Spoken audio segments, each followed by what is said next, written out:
set of bones here.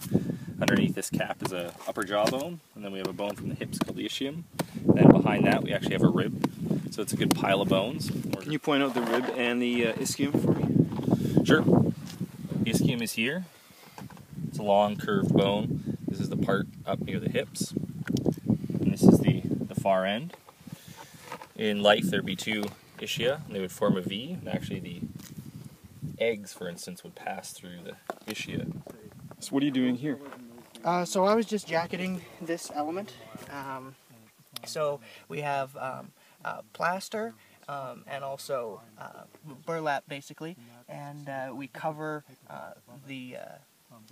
what we've exposed of it, and make basically a cradle for it, or a cast, if you will, around it to hold the bone together.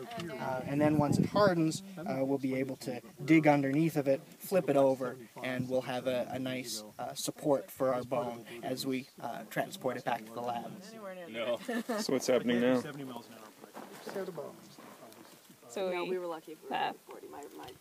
Use the plaster to support the bone in order to take it out of the ground without it breaking into a bunch of pieces. Well, no, we got everywhere. And so this is it flipped over? Yes. Yep. Yeah.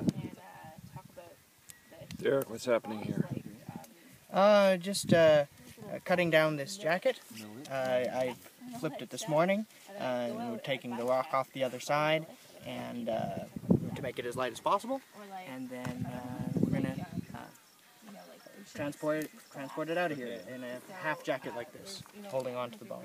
What kind of bone is this? This is a vertebra of a horned dinosaur.